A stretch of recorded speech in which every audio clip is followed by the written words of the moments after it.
अपने आप। आज आप अलग अलग देवियों को पूजने जाते हो।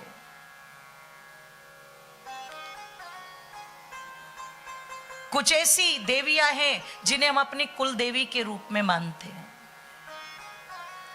कुछ ऐसी देवियां जिन्हें हम शक्ति पीठ के रूप में मानते हैं।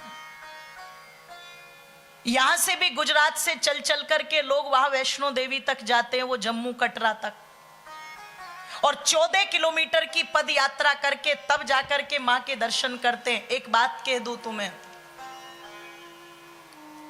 आप यहां से जाओ, चाहे मनसा देवी जाओ हरिद्वार में, चाहे वैष्णो देवी जाओ, आप चाहे किसी दुर्गा शक्ति पीठ पर आप चले जाओ, चाहे शीतला धाम पर आप चले जाओ, चाहे आप नैना देवी पर चले जाओ, चाहे चामुंडा देवी पर चले जाओ, पर जब उस देवी के दरबार में चल करके जाते हो, वो देवी भी कहीं ना कहीं तो ये देखती होंगी कि जो मेरे सामने श्रद्धा से चल करके आई है, ये अपने घर की देवी का भी इतना सम्मान करती है कि नहीं करती है। अगर तुम अपने घर की देवी को रुला करके, उसे तड़पा करके, एक एक छोकरा और वो अपनी पत्नी अपने बच्चों के साथ अलग रहे और माँ और पिताजी अलग रहे, माँ अलग रोटी बना रही है चूल्हे पे, बेटे की बहू अलग रोटी बना रही है, और ये ऐसे लोग अगर जाए वैष्णो देवी दर्शन करने, मैं निवेदन कर दूं, हाँ बच्चों की पढ़ाई के लिए अगर अलग रहना पड़ रहा है तो वो बात अलग है, अपने काम धंधे व्यवसाय के कारण अलग अलग रहना पड़ रहा है तो वो अलग बात है, लेकिन एक ही गामड़ा में है, एक ही आंगन में या एक ही जगह बहू अलग चूल्हे पर रोटी बनाए, सास अलग चूल्हे पर रोटी बनाए, और पता लगा वे जाए मंदिर में कि देवी हम तो आए हमारा कल्याण करना। मैं कहती हूँ देवी क्या कहेगी, अपने घर के देवी देवताओं का अपमान करके तुम मेरे पास क्या आए हो और मैं तुम्हारा क्या कल्याण करूंगी। अरे भले ही मेरे पास आओ या ना आओ, भले ही मेरे दर्शन करो या ना करो, तुम एक बार अपने घर के उन जीते जागते देवी देवताओं का सम्मान कर लेना, मैं तो घर में बैठे बैठे तुम पर कृपा बरसा दूंगी और तुम उनका अपमान करके पहुंचो। मैं मानती हूं, मैंने कहा था कभी कभी हमारे बड़े भी जो होते हैं ना, वो भी सांप की तरह ज्यादा फूंफा करते हैं। वो भी बेचारी बहू अगर चाह भी रही है ना कि चलो मैं इनकी सेवा कर दूं, लाओ मैं इनके लिए कुछ कर दूं, तो वो भी पता लगा कि रबड़ की तरह चीजों को खींचने में लग जाते हैं। इसलिए थोड़ी सी सद्बुद्धि शांति परमात्मा छोटों को भी दे लेकिन बड़ों को भी दे। क्यों? सेवा की नहीं जाती, सेवा करवाने के लक्षण भी होने चाहिए। और अगर ऐसे बड़े हैं तो फिर छोटों को चाहिए कि अगर दो बात हमारे बड़ों ने कह भी दी तो कोई बात नहीं, बड़े ही तो हैं अपने, कह दी तो कह दी। इतनी चीजें भूलते हो। अच्छा, मैंने जो पीछे 7 दिनों में भजन सुनाए उनमें से कोई एक पूरा भजन याद हुआ? जोर से बोलो सारी। नहीं हुआ ना? अच्छी चीजें याद नहीं रहती। और एक बात कोई कड़वी कह दे, जेठानी देवरानी या सास या ननंद, तो क्या कहेंगे? मर जाऊंगी पर जिंदगी भर नहीं भूलूंगी। भजन याद नहीं, मंत्र याद नहीं, चौपाई याद नहीं, कोई अच्छा सूत्र याद नहीं, पर किसी की गाली, किसी की बुरी बात ये चिता तक ले जाने को तैयार है। देखो कितनी पक्की मेमोरी। बुरी बात को वो लगी नहीं रह जाएगी। ये सम्मान की बात नहीं है कि एक ही जगह रहते हुए माता पिता अलग भोजन बनाए। अपमान है बहुत बड़ा, और अपमान माँ बाप का नहीं है, अपमान उस संतान का है जिसे उन्होंने पाल पोस करके बड़ा किया। पता नहीं कितने दिन के हैं ये बड़े तुम्हारे घर के, और जब चले जाएंगे ना फिर बाद में फोटो लगा रहे हैं, फोटो पर माला टांग रहे हैं, फिर गंगा स्नान जा रहे हैं, फिर काग को जिमा रहे हैं। उसका फिर कोई लाभ नहीं। कि तुम फोटो लगाओ, नहीं तुम गंगा जाओ, नहीं फिर तुम पितृ श्राद्ध करो, उसका कोई लाभ नहीं। अपने बड़े बुजुर्गों की सेवा का व्रत भी व्रत होता है। प्रतिदिन हम अपनी सास के पैर दबा करके, चाहे 10 मिनट 15 मिनट दबाएं। अपने बेटों को या अपने पतियों को भी ये कहो कि वो भी ये सेवा उठाए। तो ये क्या है? व्रत है। ऐसे व्रत करें। कोई माँ व्रत कर ले, मैं अपने बेटे को बहुत संस्कारी बनाऊंगी, मैं अपनी बेटी को बहुत संस्कारी बनाऊंगी। मेरी माताओं, वेद माता कहती है ये व्रत है। सूर्ये व्रतपते व्रतम चरिष्यामि तच्छकेयं तन्मेराध्यताम् इदम् अहम् अमृतात् सत्यमुपैमि। चंद्र व्रतपते व्रतम चरिष्यामि, वायु व्रतपते व्रतम चरिष्यामि, व्रतानाम व्रतपते व्रतम चरिष्यामि। 5 मंत्र आते हैं सूर्य को साक्षी मान करके, चंद्रमा को साक्षी मान करके, वायु को साक्षी मान करके, अग्नि को साक्षी मान करके, व्रतों के स्वामी को साक्षी मान करके हम अपने जीवन में व्रत धारण करें। तो शरीर तुम्हें अपना अच्छा करना हो, है जी, खूब हारू शरीर જોઈએ છે। अगर अच्छा शरीर तुम्हें चाहिए तो एक दिन सप्ताह में भोजन छोड़ दो, लेकिन जीवन में अच्छे व्रत धारण जरूर करो। तो हम रामचंद्र जी की कथा सुने, कृष्णचंद्र जी की कथा सुने, तो कोई ना कोई ऐसा व्रत अपने जीवन में जरूर लेना कि हम भगवान राम के जीवन तक नहीं, उनके चित्र तक नहीं, उनके चरित्र तक पहुंचे।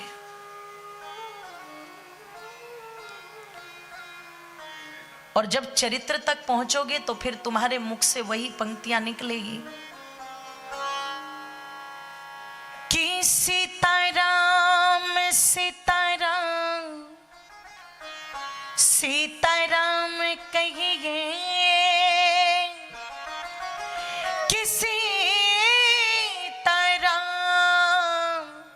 सीताराम कहिए।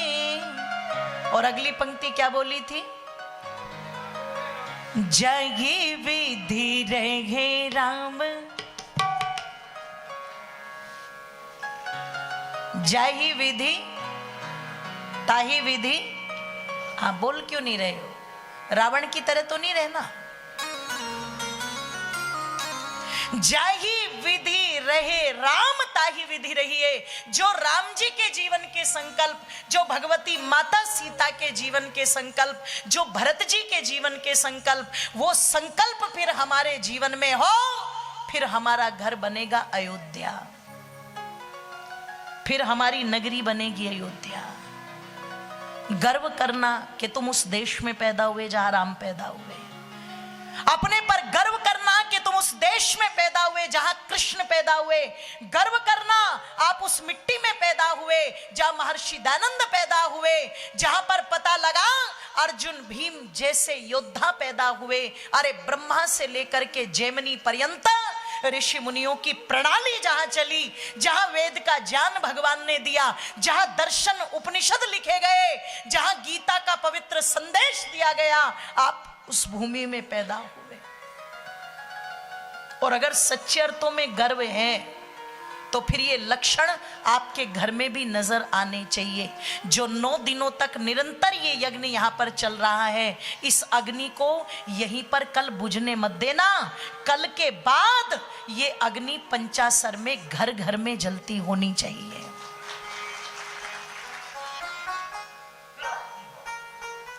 मैं समझती हूँ सब माताएं या सब पुरुष हमारे भाई तो यज्ञ में नहीं उपस्थित हो रहे, पर जो उपस्थित हो रहे हैं, आज 8वां दिवस, और 8 दिनों तक अगर निरंतर आपने उस हवन में, यज्ञ में आहुति दी है, तो मैं कहती हूँ ज्यादा नहीं, कुछ तो श्रद्धा उसके प्रति जागी होगी। और अगर उसके प्रति आपकी श्रद्धा जागी होगी तो ईमानदारी से कहना, झूठ मत बोलना, या मुझे खुश करने के लिए मत बोलना। मैं तो खुश ही रहती हूं हमेशा। लेकिन क्या आपको लगता है कि वो यज्ञ की जो अग्नि है, हवन की जो अग्नि है, वो हमारे गांव में निरंतर चलनी चाहिए? क्यों जी? चलनी चाहिए कि नहीं? पंचासर में ये यज्ञ आदि की जो पद्धति है ये घटनी चाहिए या बढ़नी चाहिए? बढ़नी चाहिए। आपने देखा होगा लोग घरों में सुख शांति के लिए अखंड ज्योत जलाते हैं और बड़े गर्व से फिर बताते भी है, अच्छी बात है। वो कहते हैं हमारे यहाँ 5 साल से ज्योत जल रही है, 10 साल से ज्योत जल रही है। देखो वो कितने श्रद्धावान हैं उस ज्योत के प्रति। और मैं कहती हूँ यज्ञ तो पूरा का पूरा ही क्या है, अग्निर्वै देवा नाम मुखम, ये तो देवताओं का मुख है।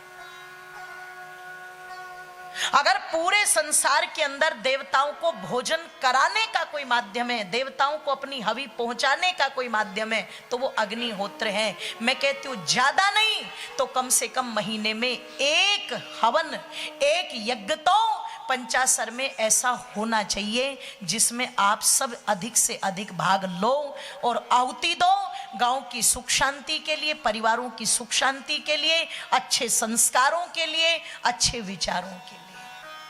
हो सकता है कि नहीं हो सकता है? अच्छा, कौन कौन चाहता है होना चाहिए? हाथ उठाना जरा। चलो, सबसे पहले तो बा ने ही हाथ उठा दिया, और बा ने हाथ उठा दिया तो फिर तो मुझे पूरा विश्वास है फिर ये काम जरूर होगा। क्योंकि सच्चा आदमी या तो कुछ करता नहीं, और करता है तो फिर सबको पीछे छोड़ देता है। तो अगर ये हाथ उठ रहे हैं और ये इस कार्य को यहां कर सकते हैं तो एक बार तालियों ने गड़गड़ाते इनका स्वागत करो। एक स्थान उसके लिए नियुक्त करो। और मैं एक बात कहूंगी, हमारे भाई लोग भी बैठे हैं, पर अगर माताओं बहनों ने संकल्प कर लिया तो जहां मेरी माताएं बहनें संकल्प कर लेती है ना, वो काम फिर ध्यान रखना कमजोर नहीं रहता, वो मजबूत कार्य हो जाता है।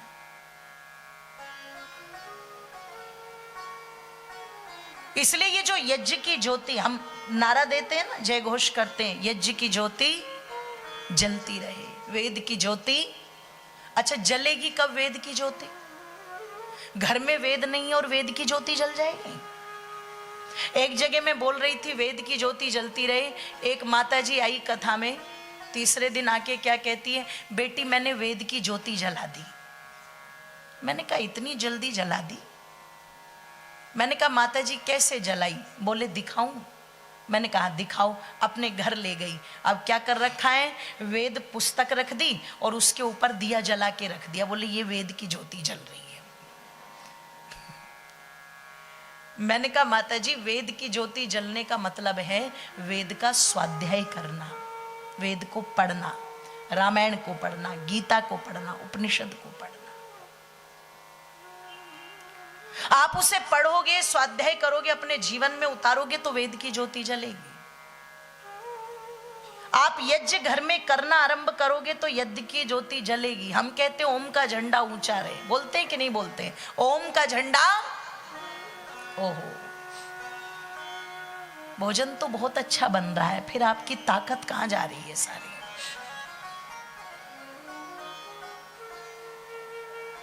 ओम का झंडा कैसे रहेगा ऊंचा? एक भी झंडा नहीं दिखाई दिया किसी के घर पर, एक भी झंडा नजर नहीं आया। तो झंडे कैसे ऊंचे रहेंगे? झंडे ऊंचे रखने के लिए झंडे लगाने भी तो पड़ेंगे कि नहीं लगाने पड़ेंगे? हैं? तो अपने घर पर गेरुए रंग का झंडा जरूर लगाओ, ओम का ध्वज जरूर लगाओ। अपने घर के सामने कोई ऐसा श्लोक, कोई ऐसा मंत्र, कोई ऐसा वाक्य जरूर लिखो जिसे पढ़ करके आपका पता लग जाए ये भगवान राम का मानने वाला है, ये कृष्ण का मानने वाला है। अपने साथ कोई अपनी पहचान जरूर रखो। जैसे जनेऊ को हम पहनते हैं तो जिसके गले में जनेऊ पड़ा होगा वो दूर से देख करके पता लग जाएगा कि ये मांसाहारी नहीं होगा, है जी, ये व्यभिचारी नहीं होगा, ये आर्य संस्कृति का मानने वाला व्यक्ति होगा। गर्व करो,